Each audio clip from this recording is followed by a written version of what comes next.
ये आदरिंदर सिंहजी श्री भैनी साहेब लुधियाना पंजाब राज्य जे आहे त्या तिथून आलेले आहेत. बघा परमार्थी ग्रंथ पुढेपर्यंत पोहोचलेला आहे. आणि म्हणून प्रत्येक साधू संत तुम्हाला आम्हाला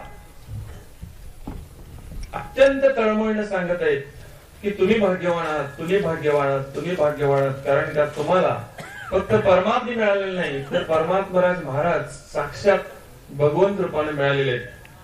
प्रत्येक राज्यामध्ये परमात्मा गेलेला आहे पण परमात्मराज महाराज त्यांच्या ठिकाणी त्यांना उपलब्ध नाहीत, ते आपल्या ठिकाणी आम्हाला उपलब्ध आहेत. म्हणून आम्ही भाग्यवान आहोत. आणि म्हणून स्वामीजींना मी विनंती करतो की त्यांनी परमात्मेविषयी आपले विचार आम्हाला सांगावेत.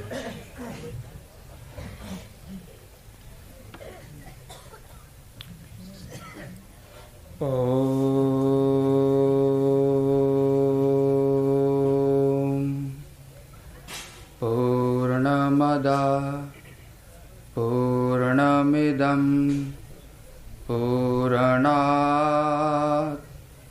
पूर्णमुदच्यते पूर्णस्य पूर्णमादाय पूर्णमेवावशिष्यते.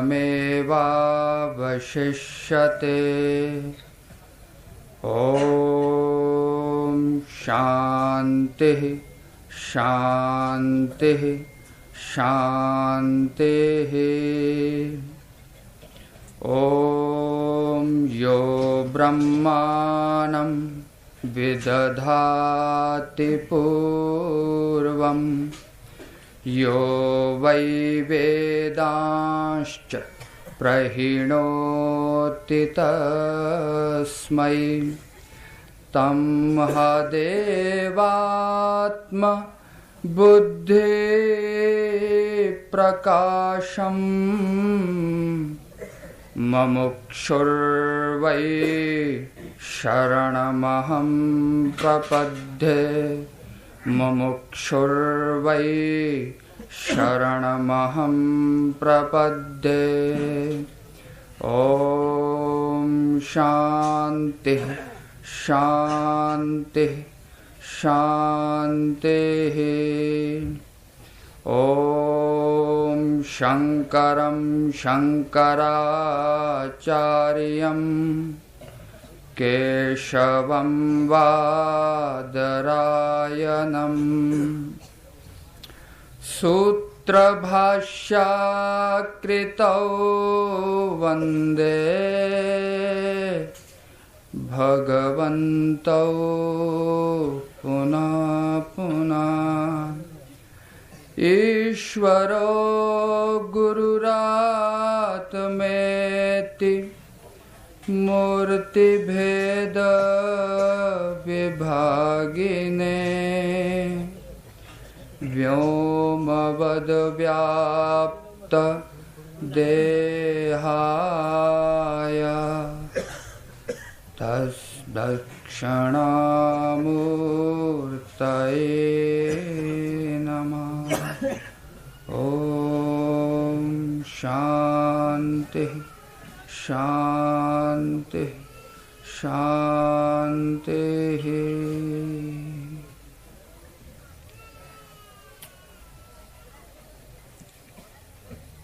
इस तपोभूमि के अधिष्ठात्री देव भगवान दत्तात्रेय जी के चरणों में नमन. और वही अधिष्ठात्री देव जिस महापुरुष के भीतर अभिव्यक्त होकर के अपने शाश्वत धर्म के प्रचार के लिए जिनको संलग्न किया है, ऐसी तपोमूर्ति, विरागमय मूर्ति, सरल चित्त मूर्ति, लोगों के कल्याण में सतत निरत मूर्ति पूज्य पाद श्री परमात्मराज महाराज जी के चरणों में भी नमन. और उन्हीं के अनुयायीगण यहाँ सब उपस्थित सज्जनों, सन्यासी वृंदों के चरणों में भी नमन, और इस आश्रम के युवा भक्तगणों, आप सबके भीतर बैठे परमात्मा को नमन। जब हम काशी से आए तो हमारे सहपाठी ब्रह्मचारी धनाराम जी ने आते ही कहा कि कुछ आध्यात्मिक वातावरण नजर आ रहा है यहाँ पर।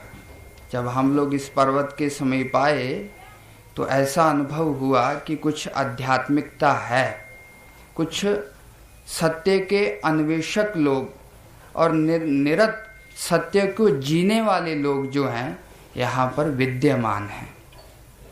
ऐसा अनुभव हम लोगों को हुआ।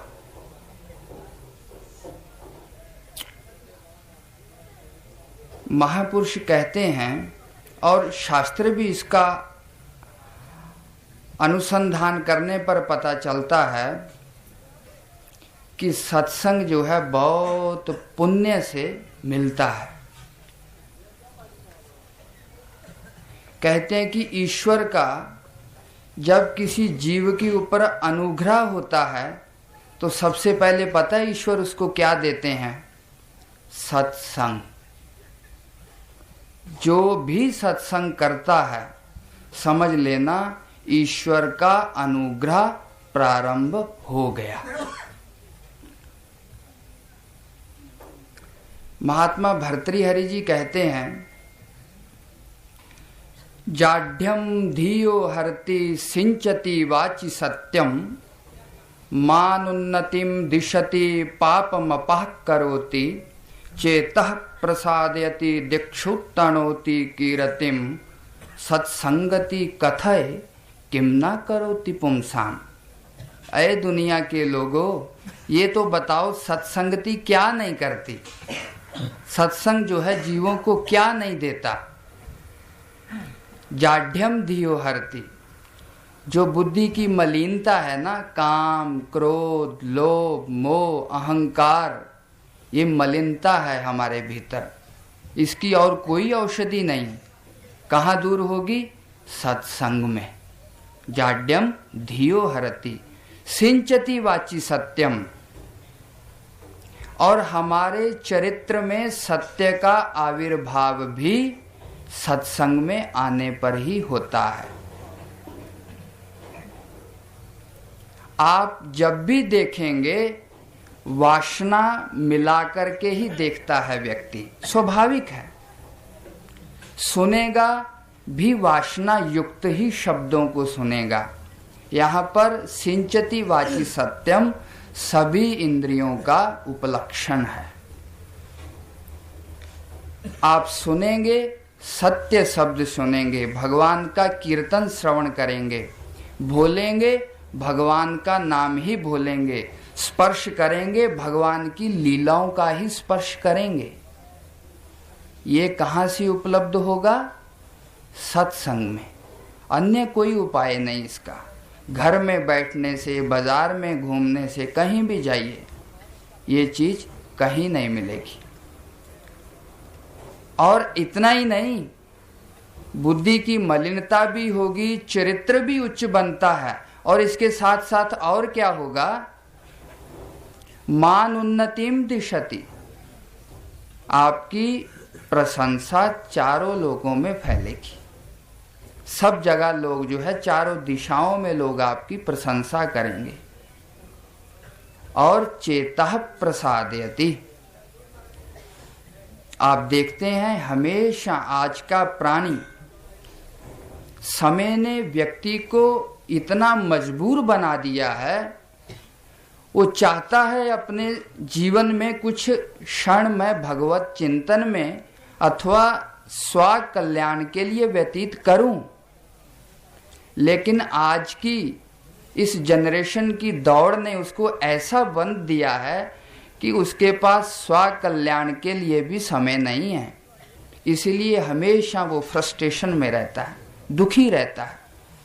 आप थोड़ा सा क्षण यहाँ पर आके बैठे हैं, सत्संग सुन रहे हैं, महापुरुषों के दर्शन कर रहे हैं, चेतः प्रसादयति, आपके चित्त को प्रसन्नता हो रही है, खुशी मिल रही है, दुख निवृत्ति हो रही है। इसका भी उपाय क्या है? सत्संग मात्र ही है। इसलिए भगवत भक्तजन, आप सब बहुत पुण्यवान हो जो आप लोगों को सत्संग की प्राप्ति हुई है। इसका स्पष्ट अर्थ है कि आपके ऊपर ईश्वर का अनुग्रह है, चाहे वो महाराज जी के द्वारा हो रहा है, क्योंकि ईश्वर जब भी कोई कार्य करते हैं किसी ना किसी को आश्रय बना करके करते हैं। कोई भी शक्ति है वो स्व आश्रय में ही कार्य करती है।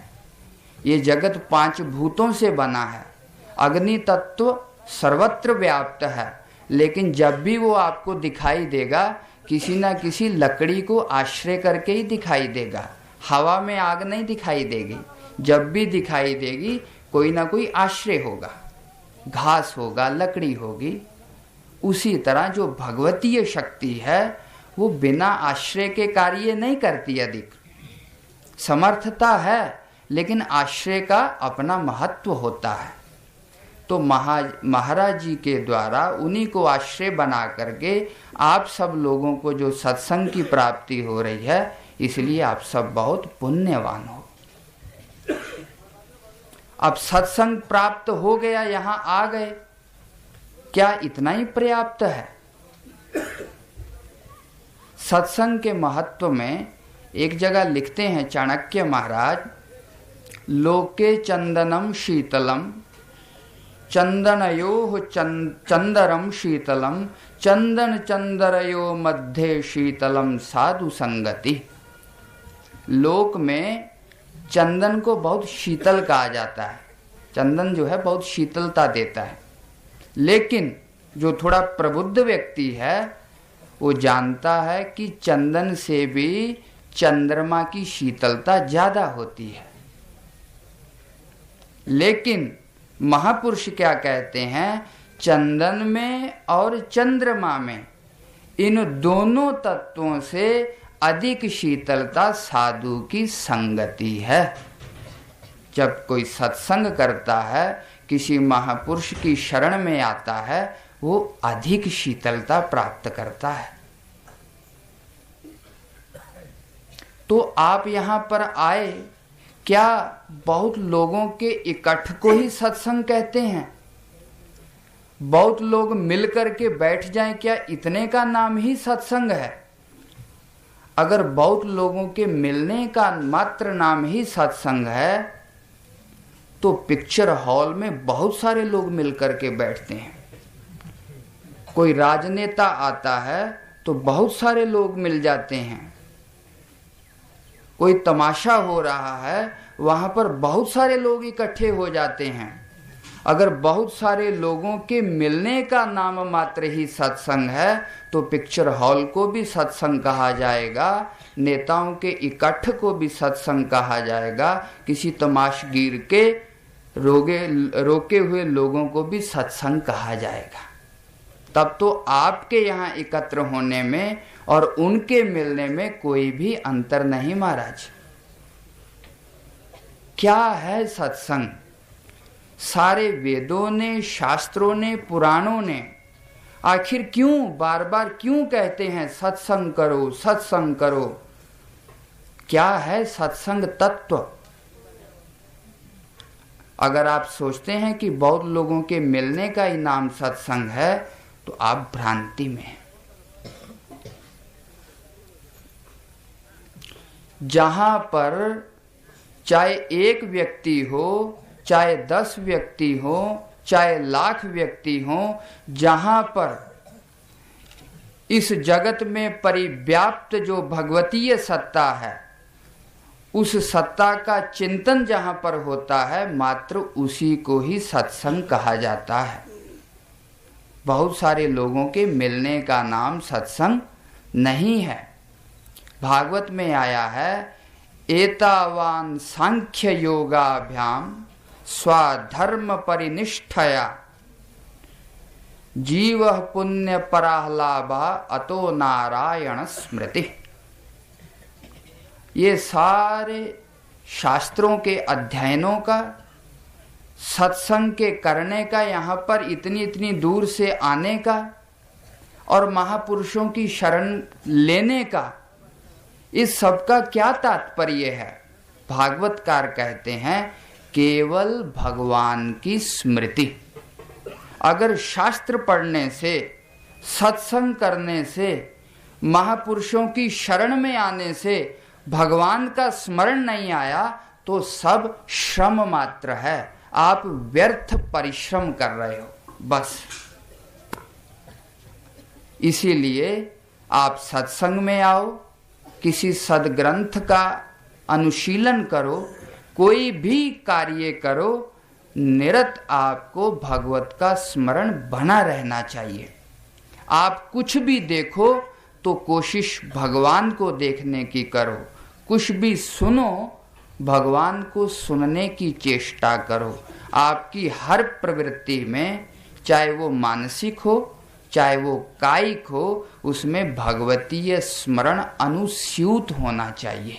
जैसे एक माला में बहुत सारे पुष्प होते हैं, लेकिन उन सभी पुष्पों में एक ही धागा होता है। वो धागा क्या करता है, वो सब जो पुष्प बिखरे होते हैं ना फूल, उन सभी फूलों को वो एक बना करके रखता है। उसी तरह आप खाओ, पियो, सुनो, कुछ भी करो, कोई भी क्रिया करो, लेकिन उन सभी क्रियाओं में एक धागा डाल दो। कौन सा धागा? भगवान के स्मरण का। जब भगवान के स्मरण का धागा उसमें डाल देंगे, फिर कोई भी क्रिया जो होगी वो आपकी पाप में नहीं होगी, वो दुष्कृत नहीं होगा। भगवतीय चिंतन रूपी जो अनुस्मरण है सभी क्रियाओं के भीतर, वो आपकी प्रत्येक क्रिया को सुकृत बना देगा, सुकृत पुण्यमय बना देगा, जिससे आपका जीवन धन्य हो जाएगा, मनुष्य जीवन सफल हो जाएगा। क्यों? अभी पूर्व वक्ता ने भी एक भगवत पाद के श्लोक का स्मरण कराया, मैं भी थोड़ा सा उसको बोलना चाहता हूँ। दुर्लभम त्रयम मेते जगति पुण्याकृते लभन्ते मनुष्यत्वम मुमुक्षुत्वम महापुरुष संश्रय।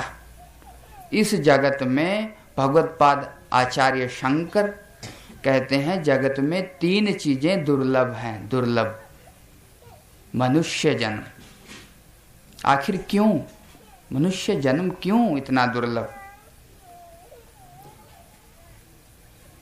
आहार निंद्रा भय मैथुनम सामान्य में तत् पशु भी नराणम धर्मो हितेशो मदिको विशेषा धर्मेण हीन पशु भी समाना। प्रत्येक योनि खाता है, पीता है, सोता है और अपनी वंश वृद्धि भी करता है। अगर मनुष्य भी सिर्फ खाए, पिए, सोए और अपनी वंश वृद्धि में ही लगा रहे तो पशु में और मनुष्य में कोई भी अंतर नहीं है, नहीं है। इसीलिए मनुष्य जन्म की धन्यता क्या है कि उसमें एक धर्म रूपी गुण आ जाता है। अभी फिलहाल गुण कहते हैं, वस्तुतः तो धर्म आत्मा ही है। तो भगवत पाद कहते हैं ये मनुष्य जन्म दुर्लभ है। आप देखेंगे सभी योनियों में सभी इंद्रियों का विकास इस जगत में तारतम्य से हुआ है। कुछ ऐसी योनियां भी हैं जो मनुष्य से ज्यादा दूर तक देख सकती हैं। आपको तो लेंस लगाना पड़ेगा, टेलीस्कोप, माइक्रोस्कोप का इस्तेमाल करना पड़ेगा, लेकिन कुछ ऐसी योनियां भी हैं जिनकी देखने की शक्ति बहुत विकसित है। प्राकृतिक रूप से ऐसा विकास है प्रकृति में।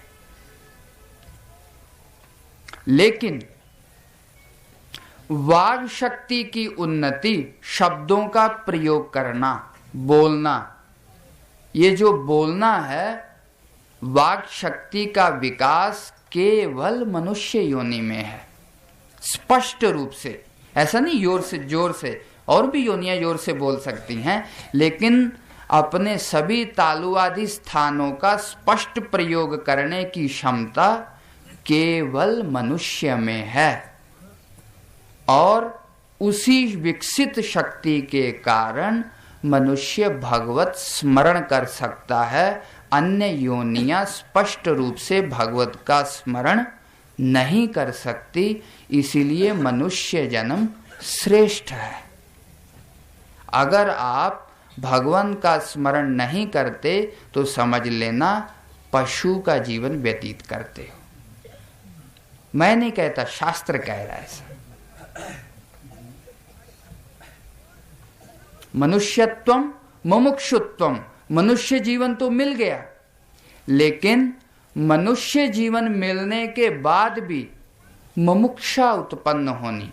वेदांत की जो साधन चतुष्टय संपत्ति है, उनमें जो चौथी संपत्ति है मुमुक्षुत्वम, मोक्षे इच्छा मुमुक्षुत्वम, मुक्त होने की इच्छा। आप देखते हैं अधिकतर प्राणी इस संसार में भोग वासना में ही संलिप्त हैं। वो अपने जीवन की धन्यता इसी में समझ रहे हैं, खाओ पियो मस्त रहो, बस। उनको विषय भोगों में इतना आनंद आता है। कोई भगवान का स्मरण करना है, मृत्यु के बाद हमको कहीं जाना है और वहां जाकर के हिसाब देना है कि मैंने किस किस कर्मों को किया, इतना दुर्लभ जीवन पा करके उनको ये स्मरण नहीं रहता। बड़े पुण्यवान लोग होते हैं जो सत्संग करते हैं, इस बंधन को छोड़ने की जिनके भीतर इच्छा पैदा होती है, महापुरुषों का अन्वेषण करते हैं, कहाँ भगवत का कीर्तन हो रहा है, ढूंढते रहते हैं, ताकि मैं विषय वासना में संलिप्त ना हो करके भगवान के नाम का स्पर्श कर सकूं। ऐसे जो पुण्यवान लोग होते हैं वो भी जगत में दुर्लभ हैं। मुमुक्षुत्वम,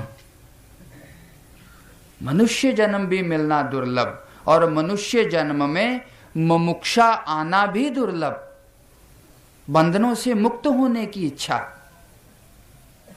नहीं तो लोगों को अच्छा अच्छा संगीत सुनने से, अच्छा अच्छा भोजन खाने से, अच्छे अच्छे स्पर्श करने ही सिर्फ परम प्रयोजन दिखाई देता है, भगवान दिखाई नहीं देता। जीवन का क्या प्रयोजन है समझ में नहीं आता। बड़े पुण्यवान लोग हैं जो इस बंधन को तोड़ना चाहते हैं, मुमुक्षुत्वम। और तीसरी सबसे उत्तम बात, मनुष्य जीवन भी मिल गया, मुमुक्षा भी आ गई, बंधनों को तोड़ने की इच्छा भी भीतर उत्पन्न हो गई, लेकिन महापुरुष संश्रय, किसी महापुरुष का संसर्ग नहीं मिला। बंधन को कैसे तोड़ें, कौन बताए? जिसने बंधन तोड़े हैं वही ना बताएगा इन बंधनों को कैसे तोड़ें।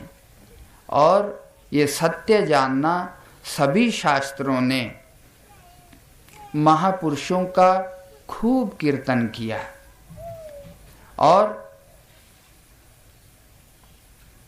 इस आध्यात्मिक जगत में, ये मैं अपने विवेक से कह रहा हूं, बहुत सारे लोग उस परमात्मा के अन्वेषण में लगे हुए हैं, उस परम सत्य को उपलब्ध होना चाहते हैं, लेकिन बहुत से ऐसे लोग हैं जिनका पूरा जीवन व्यतीत हो गया, लेकिन उस सत्य की एक झलक भी नहीं मिली।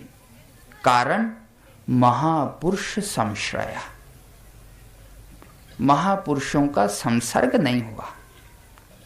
कोई ऐसा महापुरुष नहीं मिला, उन बंधनों को कैसे तोड़ना है वो युक्ति नहीं मिली उन लोगों को। शास्त्र ने किस ढंग से उन बंधनों को तोड़ने की युक्ति बताई है, रास्ता बताया है, और उस रास्ते पर चल करके उस सत्य का जिन्होंने अनुभव किया है, ऐसे महापुरुषों का संग नहीं मिलता, और जिनको मिलता है वो दुर्लभ हैं, दुर्लभ। इसीलिए आप सब लोग भी दुर्लभ हो।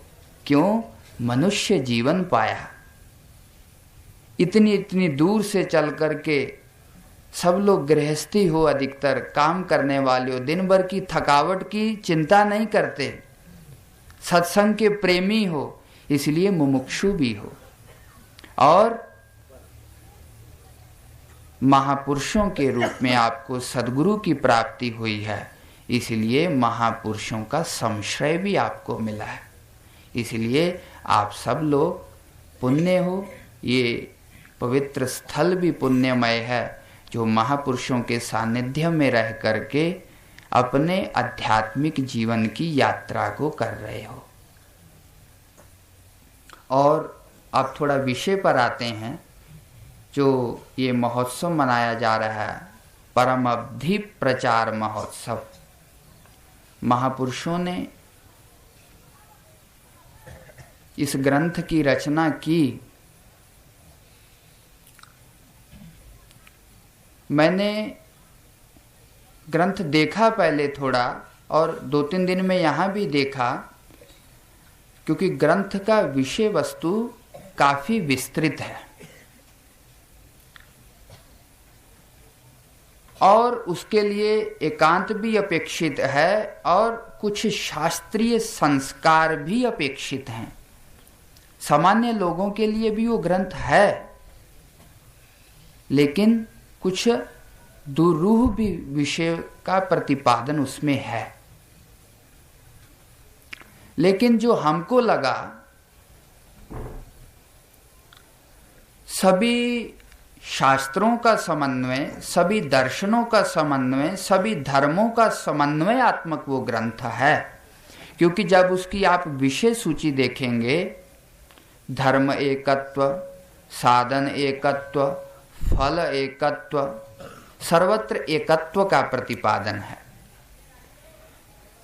हमको लगता है कि महाराज जी ने ग्रंथ लिखते समय मूल में एक दृष्टि जो अपनाई होगी, एकत्व की दृष्टि। किसी भी दर्शन को, किसी भी धर्म को लिखते समय उन्होंने हमेशा उसी सूत्र को अन्वेषित किया कि कैसे इन सभी धर्मों का, दर्शनों का, शास्त्रों का समन्वय हो सके, एकत्व की प्रतीति हो सके। इसलिए ऐसे जो ग्रंथ हैं वो वस्तुतः महनीय कार्य हैं, प्रशंसनीय कार्य हैं, शोभा युक्त कार्य है। और दूसरी, हम लोग संस्कृत परंपरा के लोग हैं और वो ग्रंथ भी संस्कृत में है, इसलिए उसकी उत्कृष्टता और भी है। कारण, क्योंकि संस्कृत सभी भाषाओं की जननी है, माता है। सभी भाषाएं जितनी भी आज लोक में बोली जाती हैं, लिखी जाती हैं, उन सब की माता संस्कृत देववाणी है। और उसी वाणी में इस ग्रंथ का निर्माण हुआ है, संस्कृत भाषा में। अभी हिंदी में टीका लिखा जा रहा है, महाराज जी स्वयं ही उसका कर रहे हैं, तो अन्य भाषियों के लिए भी वो महाराष्ट्र से इतर भी लोगों की उपयोग में वो ग्रंथ आएगा। लेकिन मैं एक चीज यहां कहना चाहता हूं, जैसे आपके पास 1 लाख रुपए है, लेकिन वो बैंक में है। आप किसी को कहते हैं मेरे पास 1 लाख रुपए है, लेकिन मैं कैसे मानूं आपके पास 1 लाख रुपए है? तो आप पासबुक दिखाएंगे जिसके ऊपर लिखा होगा कि इस व्यक्ति के पास 1 लाख रुपए है। अब आपको पैसा दिखाने की जरूरत नहीं है, क्योंकि आपकी पासबुक ने उसको प्रमाणित कर दिया कि इस व्यक्ति के पास 1 लाख रुपए है। ये प्रमाण है। उसी तरह हमारे 12 दर्शनों की गिनती होती है। कुछ 9 में भी अंतर्भाव कर लेते हैं, जिनको हम नास्तिक की उपाधि देते हैं, उनको 3 में भी अंतर्भाव करते हैं, 6 में भी अलग अलग। बौद्धों के जब 4 अलग कर देते हैं तो 6 हो जाते हैं, वस्तुतः उनको एक ही मानते हैं। तो 9 हमारे पास दर्शन हैं भारत में जो उपलब्ध हैं अधिक पठन पाठन में। उनमें से 6 दर्शन आस्तिक दर्शनों के नाम से जाने जाते हैं। उनमें 2 ऐसे दर्शन हैं जो ईश्वर को नहीं मानते, लेकिन उनकी गिनती भी आस्तिक दर्शनों में होती है, भारतीय दर्शनों में होती है। मीमांसा दर्शन, पूर्व मीमांसा। वस्तुतः उत्तर मीमांसा वेदांत को भी कहते हैं, लेकिन पूर्व शब्द लगाने से उसका पार्थक्य हो जाता है। पूर्व मीमांसा और सांख्य दर्शन, जबकि ये आत्मा का विवेचन करते हैं, मुक्ति कैसे मिले उसका विवेचन करते हैं, लेकिन कोई एक भगवतीय तत्व है, ऐसे तत्व का विवेचन ये लोग नहीं करते, नहीं मानते। लेकिन फिर भी इनकी गिनती आस्तिक दर्शनों में होती है। कारण, क्योंकि इन्होंने प्रमाण रूप से वेद को स्वीकार किया है। जिसने वेद को स्वीकार किया वो आस्तिक, जिसने वेद को नहीं स्वीकार किया वो नास्तिक। चार्वाक दर्शन को छोड़ करके जैन ने भी ईश्वर की सत्ता को स्वीकार किया है, लेकिन हमने उसको नास्तिक दर्शन माना है। कारण, क्योंकि उसने वेद को नहीं स्वीकार किया। हमारी सारी वांग्मय का, सारे दर्शनों का, सारे आध्यात्मिकता का मूल अपौरुष वेद है। वेद, उसको जिसने नहीं स्वीकार किया वो नास्तिक। यही हमारी परिभाषा है, यही हमारी प्रामाणिकता है, यही कसौटी है आस्तिकता और नास्तिकता की। और ये जो ग्रंथ है परमअवधि, ये ग्रंथ भी वेद के अनुसारी है, इसलिए ये ग्रंथ भी प्रामाणिक है। क्योंकि इस ग्रंथ में भी महाराज श्री ने उन तत्वों का विवेचन तो किया, जो वैदिक तत्व हैं उनका विवेचन किया, लेकिन उसके साथ साथ अपनी युक्तियों के द्वारा, अपने अनुभव के द्वारा, अपनी अलौकिकता के द्वारा उन्हीं श्रुति तत्वों का प्रतिपादन स्व अनुभव से किया है। उन्हीं तत्वों की पुष्टि जो है इन्होंने अपनी अलौकिकता से की है। इसीलिए परमअवधि ग्रंथ अपने आप में नवीन भी है और प्राचीन भी है। प्राचीन इसलिए है कि उसने वैदिक तत्वों का ही अनुशीलन किया है, और नवीन इसलिए है कि महाराज श्री ने उन्हीं तत्वों की पुष्टि अपने अनुभव और अलौकिकता से की है। इसीलिए ये ग्रंथ अपने आप में महनीय है। एक चीज और इस ग्रंथ के ऊपर मैं कहना चाहूंगा, उसके बाद मैं थोड़ा वेदांत के तत्वों का भी प्रतिपादन करना है। वो मुख्य रूप से इसीलिए कि इस आश्रम में युवा साधक लोग हैं, और हम चाहते हैं कि जो परम अवधि शब्द है, जो ग्रंथ का नाम है, वो ग्रंथ का नाम ही आपको किस तरफ प्रेरित करता है, उसके विषय में भी 5-7 मिनट विवेचन होगा। लेकिन उससे पहले मैं एक जरूरी चीज ये कहना चाहता हूं, हमारी दृष्टि क्या रहती है प्रत्येक व्यक्ति की, जहां पर परिश्रम करना पड़े हम सोचते हैं वो फालतू है। जहां लगे कुछ परिश्रम है, ऐसा नहीं, प्रत्येक व्यक्ति की एक स्वाभाविक प्रवृत्ति होती है। जहां उसको कुछ कठिनता मालूम पड़े ना, वो सोचता है निश्चित ये गलत मार्ग होगा। वस्तुतः वो मार्ग गलत नहीं होता, वो उसको पार नहीं पा पाता, इसलिए वो कोई ना कोई अपने मन में, हृदय में ऐसी युक्तियों के द्वारा अपना समर्थन करता है कि तुम कोई और उपाय करो और इसको छोड़ो। ये स्वाभाविक मानव की प्रवृत्ति है। वो चिंतन नहीं करना चाहता, वो मनन नहीं करना चाहता, वो श्रवण नहीं करना चाहता, क्योंकि थोड़ा बल लगता है, थोड़ा परिश्रम लगता है, मन को अन्य अन्य विषयों से समेटना पड़ता है, थोड़ा सा दुख झेलना पड़ता है, तब जाकर के किसी चीज का रहस्य मालूम पड़ता है। महाराज, सामान्य परिश्रम भी अपेक्षित नहीं है।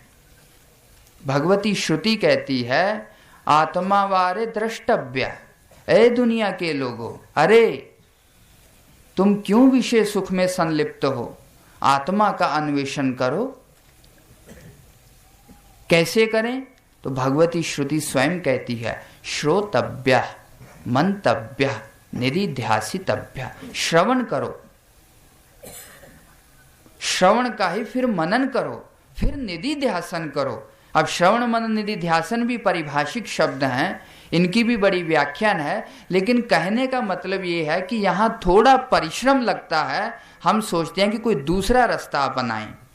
उसी तरह आप इस परमावधि ग्रंथ को पढ़ें, श्रवण करें, मनन करें। कहीं समझ में नहीं आता तो महाराज श्री का आश्रय लें, उनसे समझने की चेष्टा करें, लेकिन उसमें कुछ आसार है, ग्राह्य तत्व नहीं है, उसको थोड़ा कम करना चाहिए, बहुत बड़ा है, ये सब सोचना व्यर्थ है। पहले ही सार रूप में प्रस्तुत किया। मैंने देखा सिख पंथ का महाराज श्री ने सिर्फ 2 श्लोकों में अंतर्भाव किया है। इतना बड़ा सिख संप्रदाय और उसको सिर्फ 2 श्लोकों में समेटा है। अगर अब भी कोई प्रयास करे उसको छोटा करने का, तो क्या करोगे महाराज? सिर्फ नाम मात्र गिनाए हैं, उसकी क्या विशेषता है वो नहीं बताई, और नामों का भी कोई संक्षेप करने की चेष्टा करेगा तो क्या करेगा? ये सिर्फ आत्मा वंचना है, व्यावसायिकतापन इसमें नजर आता है। उसको छोटा करना, अपनी योग्यता को ना देख करके वस्तु की योग्यता का विचार करना, ये वस्तुतः उचित नहीं है। इसीलिए जो महाराज श्री ने आपको उपलब्ध कराया है उसी का अनुशीलन करें, और उसके ऊपर कोई टीका टिप्पणी करने की चेष्टा करता है, क्योंकि हमने उस ग्रंथ को देखा और महाराज श्री के द्वारा भी 2-3 दिन से हमने थोड़ा सत्संग हुआ, तो हमको ऐसा लगा कि इन्होंने जो चेष्टा की है वो एकत्व की चेष्टा की है, समन्वय की चेष्टा की है। आप कोई भी अन्य ग्रंथ छुएंगे उसमें आपको अलग दर्शन का, उसी विशिष्ट संप्रदाय की झलक मिलेगी, लेकिन महाराज ये परमावधि एक ऐसा दर्पण है, इसके सामने जो भी खड़ा होगा उसको अपना ही चित्र दिखाई देगा। जो दर्पण होता है उसके सामने जो भी खड़ा होता है ना, दर्पण नहीं बदलता, चित्र बदलता है। उसी तरह ये परमावधि एक ऐसा ग्रंथ है, इसके सामने जो भी खड़ा होगा उसको अपना चित्र दिखाई देगा, अपनत्व दिखाई देगा, एकत्व दिखाई देगा, समन्वय दृष्टि दिखाई देगी। इसी से महाराज श्री की साधना भी फलीभूत होगी। तो इस ग्रंथ की महानता बहुत दिनों से बहुत विचारक लोग कह रहे हैं, लेकिन ये कुछ एक ऐसे विषय थे जो अन्य के ध्यान में नहीं आए, उनको मैंने वर्णन किया। तो इस ग्रंथ को आप ना संक्षेप करने की चेष्टा करें, ना इसके ऊपर कोई टीका टिप्पणी करने की चेष्टा करें, इसको यथावत स्वीकार करें और इसमें जो सारग्राहिता है उसको लेकर के अपने जीवन को सफल करने का प्रयास करें। अब इस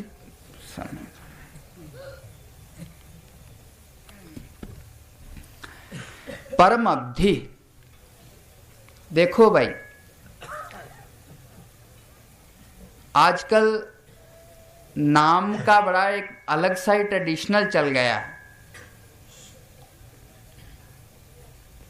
नाम तो रखते हैं सज्जन सिंह, लेकिन काम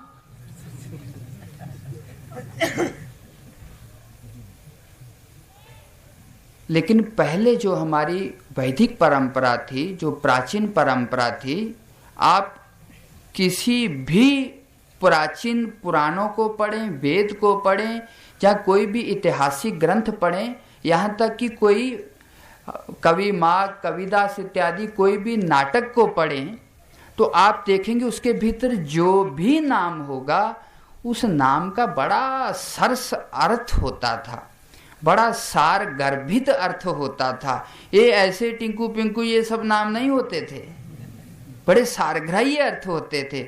हर नाम आपको कोई ना कोई संदेश देता था, हर नाम आपको भगवान से जोड़ने वाला होता था, हर नाम आपकी योग्यता को व्यक्त करने वाला होता था। किसी का नाम सज्जन सिंह है तो उसके प्रत्येक अवयव से सज्जनता व्यक्त होती थी। ये हमारे नाम रखने का प्रयोजन होता था। हमारे ऋषि लोग कोई भी काम ऐसे नहीं करते थे। इसीलिए तो कहा है विद्वांसा गति चिंतनीय, विद्वान लोगों की गति चिंतनीय होती है।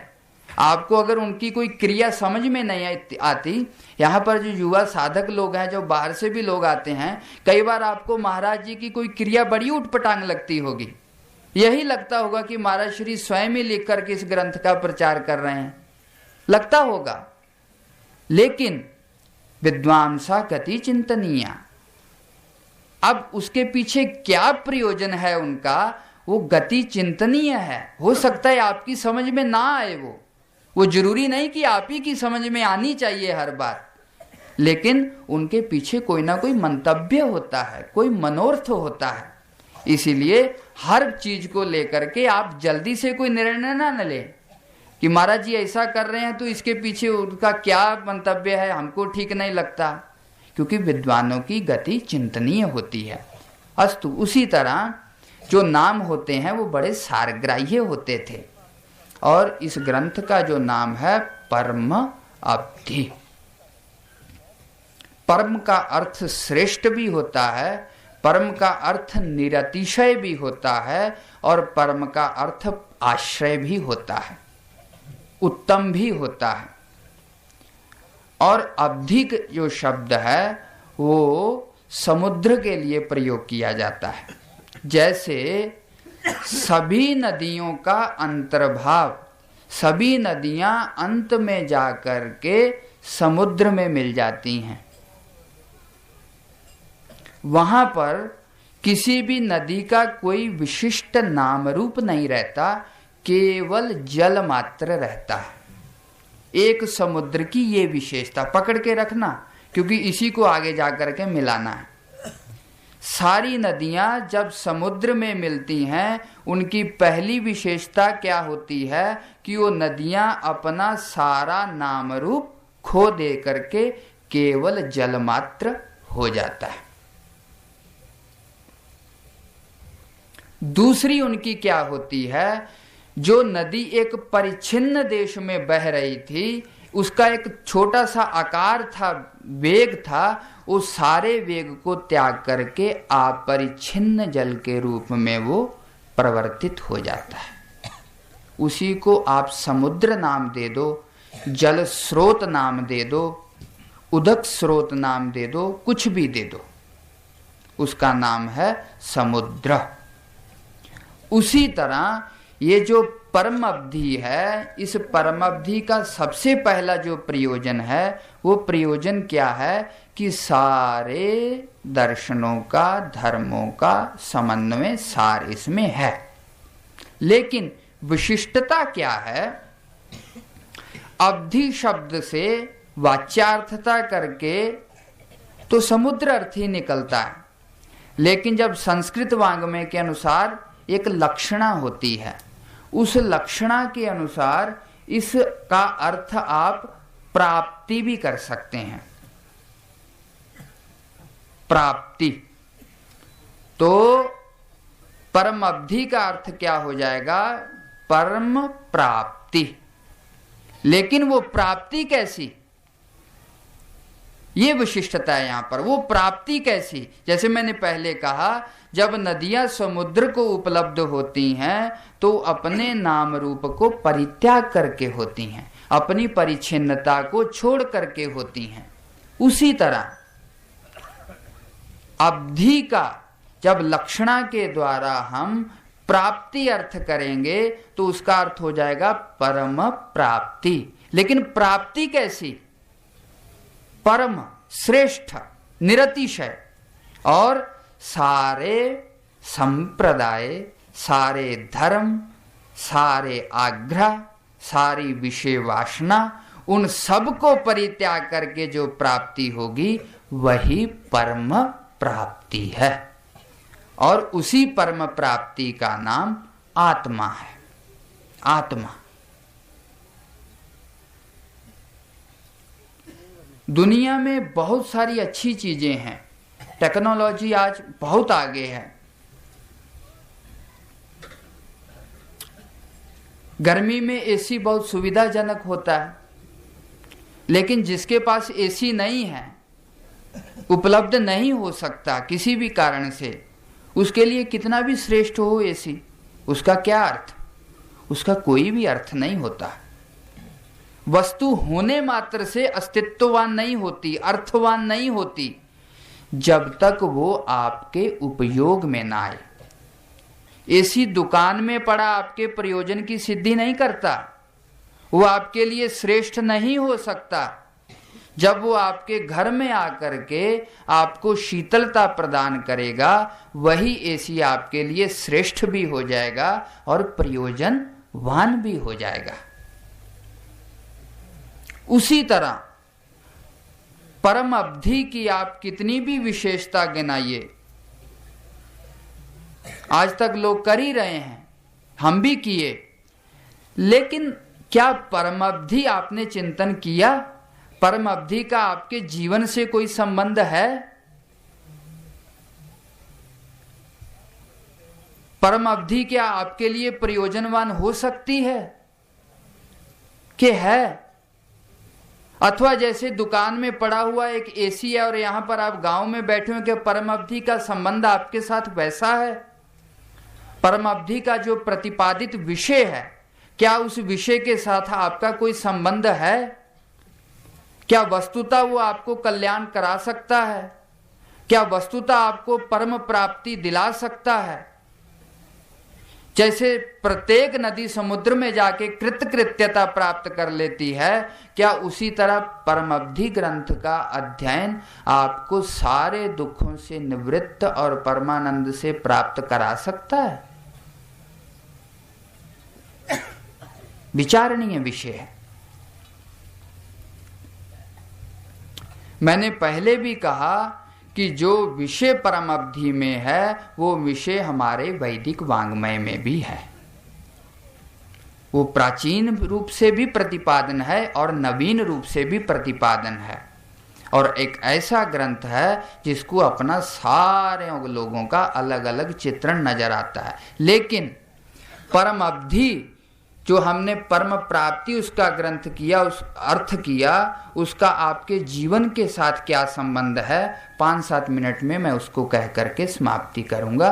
थोड़ा सा ध्यान से जुड़े रहना, क्योंकि शास्त्रीय विषय है, ध्यान देना।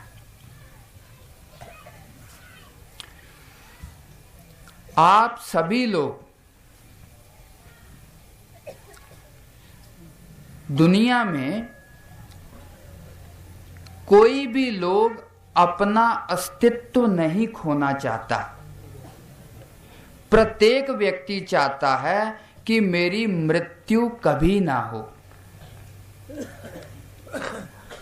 अभी आप देखेंगे, मृत्यु का नाम सुनते ही आप सब लोग भयभीत हो जाते हैं। क्यों? क्योंकि प्रत्येक व्यक्ति की ऐसी इच्छा है कि मैं रहूं। सामने किसी को मरता हुआ भी देख करके हमारे मन में ये ऐसी इच्छा होती है कि वो मर रहा है लेकिन मैं तो अभी हूं, मैं रहूंगा।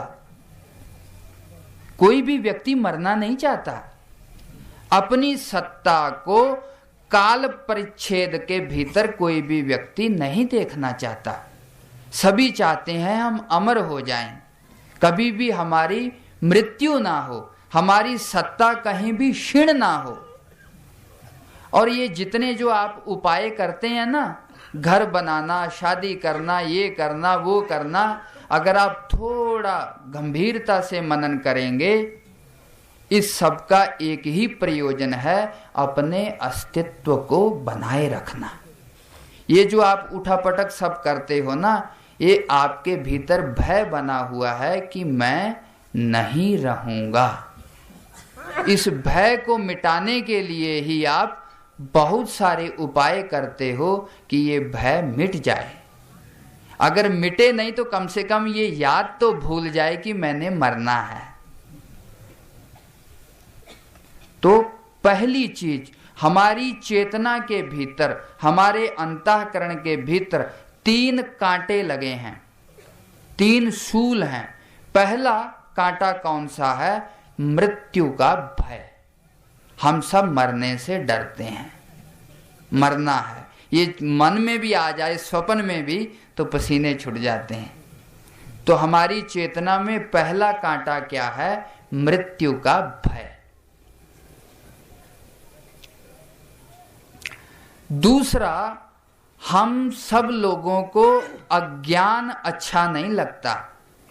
हमको कोई भी अज्ञानी कहे कि तुम मूर्ख हो, कुछ नहीं जानते हो, ऐसा कहने मात्र से ही हमको लगता है कि कोई दूसरा हमको गाली दे रहा है। हमको अज्ञान पसंद नहीं है। ये कोई बहुत फोर्स देकर के आपको ऐसा भाव नहीं बनाना पड़ता अपने भीतर कि मैं हमेशा रहूं, अथवा मेरे को अज्ञान पसंद नहीं है। ऐसा आपके भीतर स्वाभाविक है, नेचुरल है, प्राकृतिक है, सहज है। आपको अज्ञान पसंद नहीं। आपको जिन जिन विषयों की भी अज्ञानता है, जब आपको पता चलता है कि इस विषय को मैं नहीं जानता, तो जब तक आप उस विषय को जान ना लो, तब तक आपको चैन नहीं आता। थोड़ा सा यहाँ के जो युवा साधु हैं वो ध्यान से सुने। आपको चैन नहीं आता जिस विषय में आपको अज्ञान होता है, क्योंकि अज्ञान आपको पसंद नहीं। आप ज्ञानी होना चाहते हो। ज्ञान भी कैसा? सर्वज्ञ ज्ञान। आप थोड़े बहुत ज्ञान से संतुष्ट होने वाले नहीं हो। आप जिनको भी विद्वान समझते हो, बहुत जानकार समझते हो, आप अगर थोड़ी उनके साथ अंतरंगता है, घनिष्ठ संबंध है, उनको आप पूछो, महाराज आपने वेदांत शास्त्र पढ़ लिया, आप संतुष्ट हैं? वो कहेगा, महाराज थोड़ा न्याय भी पढ़ना था, थोड़ा व्याकरण छूट गया, अगर वो भी लग जाता तो अच्छा होता। क्यों? क्योंकि सहज प्रवृत्ति है, हमको अज्ञान बर्दाश्त नहीं। हम ज्ञानी होना चाहते हैं। ज्ञानी भी कैसा? यहां पर अज्ञान की कोई भी किरण नहीं, संपूर्ण प्रकाश। हमारी चेतना में अंधकार का बिंदु भी ना हो, हम ऐसा ज्ञान चाहते हैं। हमारी चेतना में दूसरा कांटा कौन सा लगा है? अज्ञानता का। प्रथम मृत्यु का और दूसरा अज्ञानता का। तीसरा कांटा कौन सा है? दुख का। आप अपने जीवन में निरंतर सुखी होना चाहते हो, सारा प्रयास कर कर के थक जाते हो, लेकिन स्थायी सुख आपको उपलब्ध नहीं होता। सुख आता है, थोड़ी देर रहता है और फिर चला जाता है। फिर आप दूसरे सुख के लिए प्रयत्न करते हो, दूसरा सुख आता है, थोड़ी देर रहता है, फिर चला जाता है। इसी तरह निरंतर आप सुखी होते हो, दुखी होते हो, सुखी होते हो, दुखी होते हो। निरंतर आपका प्रयास रहता है सुखी होने का। आपकी ये जितनी भी चेष्टाएं हैं ना, ये सब सुख के लिए ही हैं। दुनिया में एक ही मौलिक तत्व है, सुख। अगर आपको सुख नहीं मिले तो जीने की इच्छा खत्म हो जाएगी। जो सुसाइड करते हैं, आप देखेंगे उनके मूल में उनको सुख की कोई भी किरण नहीं दिखाई देती, कहीं पर भी कोई सुख का आश्रय नजर नहीं आता, तब जाकर के इतना बड़ा कदम लिया जाता है महाराज। तो अगर आप जीवित हैं, इसका मतलब कहीं ना कहीं आपको सुख का अनुभव हो रहा है। अगर सुख जीवन में नहीं है तो जिजीविषा खत्म हो जाए, जीने की इच्छा। लेकिन आप कैसा सुख चाहते हैं? शाश्वत सुख चाहते हैं, निरतिशय सुख चाहते हैं, जिस सुख का कभी भी नाश ना हो, ऐसा सुख चाहते हैं। जो सुख किसी भी वस्तु के सापेक्ष ना हो, स्वतः हमारे भीतर से आए, ऐसे सुख का अन्वेषण करते हैं आप। लेकिन निरंतर आपकी चेतना में दुख का कांटा लगा रहता है। कुछ भी उपलब्ध कर लो, कहीं से भी सुख आएगा, पुनः फिर दुख से अनुविद्ध हो जाएगा, वो पुनः दुख के साथ मिश्रित हो जाएगा। तो इसलिए हमारी चेतना में 3 कांटे हैं महाराज। प्रथम मृत्यु का भय, दूसरा अज्ञानता का, और तीसरा दुख का। आप थोड़ा ध्यान देना, इन्हीं तीनों तत्वों का जो भाव स्वरूप है, जो पूर्ण स्वरूप है, उसी का नाम है सत चित आनंद। मृत्यु का भय कब आपको नहीं सताएगा?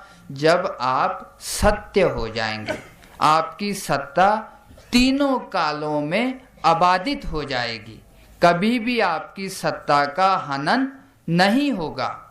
अभी आपको लगता है कि 10 साल बाद मेरी सत्ता नहीं रहेगी, 50 साल बाद नहीं रहेगी, 100 साल बाद नहीं रहेगी, लेकिन जब आप त्रिकाल अबाध सत्य को उपलब्ध हो जाएंगे तो मृत्यु के भय रूपी जो कांटा है वो निकल जाएगा।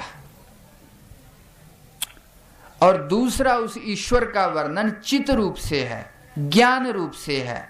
जब आप उस ईश्वर को जान लेंगे तो जो अज्ञानता का कांटा है वो भी निकल जाएगा। और तीसरा, जो दुख का कांटा है, जब प्रभु को आप उपलब्ध हो जाएंगे आनंद रूप से, तो उस आनंद की उपलब्धि से दुख का कांटा भी आपकी चेतना से निकल जाएगा। तो ईश्वर का जो शास्त्रों में, वेदों में, उपनिषदों में, पुराणों में तत्व प्रतिपादन किया गया है, किस रूप में? सत चित आनंद। जब आप सत रूप से ईश्वर को उपलब्ध होंगे तो मृत्यु का भय खत्म होगा, चित रूप से उपलब्ध होंगे तो अज्ञानता का भय खत्म होगा, आनंद रूप से उपलब्ध हो जाएंगे तो दुख का भय खत्म होगा। और इसी ग्रंथ में, परमअवधि ग्रंथ में, ईश्वर को ओमकार से प्रारंभ करके सर्वांग रूप से प्रतिपादन किया गया है, सच्चित आनंद रूप से, यथा वेदों में प्रतिपादित है तद रूप से ही इस ग्रंथ में भी उसको सच्चित आनंद रूप से प्रतिपादन किया गया है। इसीलिए अगर इस ग्रंथ का भी अध्ययन आप करते हैं तो इस ग्रंथ का संबंध आपसे है और वो आपके दुख को निवृत्त करेगा। समय हो गया है। अंत में मैं एक शख्स का नाम लेना नहीं भूल सकता। वो व्यक्ति ऐसा व्यक्ति है हम लोगों के भीतर, आप ही के परिवार का सदस्य, इसी आश्रम का सदस्य, जिसने इस पुण्य क्षेत्र का दर्शन कराया, नहीं तो कहाँ हम और कहाँ आ पाते।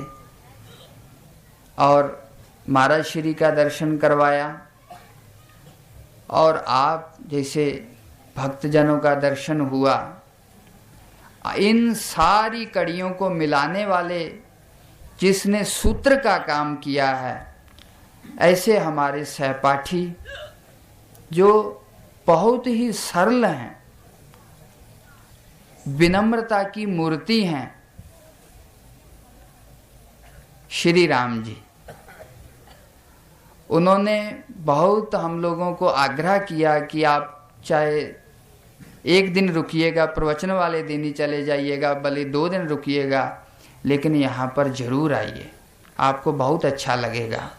तो मैं श्री राम जी का इस मंच के द्वारा हृदय से धन्यवाद देता हूँ कि जिन्होंने यहाँ पर बुला करके आप सब लोगों का संसर्ग करवाया, इसलिए वो धन्यवाद के पात्र हैं। और भगवान से मैं प्रार्थना करता हूँ कि वो अपने आध्यात्मिक मार्ग पर गति को प्रदान हो, भगवान उनकी सहायता करे और महाराज श्री का अनुग्रह उनको निरंतर इसी तरह उपलब्ध हो। और दूसरा एक और है, महाराज श्री के ही हर भाव में जिनकी भावना सम्मिलित रहती है, जहाँ मैं यूं कहूँ कि महाराज श्री की लीला के जो सहचर हैं, उनकी हर लीला में जिनका सहयोग है, ऐसे हमारे छोटे महाराज जी जो हैं, उनकी व्यवहारिकता और बात बात में हंसना और इतनी व्यवस्था करना, ऐसे जो आप लोगों के आश्रम में जिनको आप छोटे महाराज जी कहते हैं, उनके चरणों में भी मैं वंदन करता हूँ। वो भी बड़े प्रशंसनीय व्यक्तित्व है उनका भी। तो इसलिए मैं इन्हीं शब्दों के साथ भगवान के चरणों में अपने शब्दों को प्रेरित करता हूँ, अर्पित करता हूँ, ताकि मेरे ये शब्द उनके चरणों की माला बन जाएं और हम सबका अध्यात्म में उन्नति हो। और महाराज जी से मैं कृपा की याचना करते हुए अपनी वाणी को विराम देता हूँ। ओम पूर्णमद पूर्णमिदं पूर्णात् पूर्णमुदच्यते पूर्णस्य पूर्णमादाय पूर्णमेवावशिष्यते। ओम शांति शांति शांति।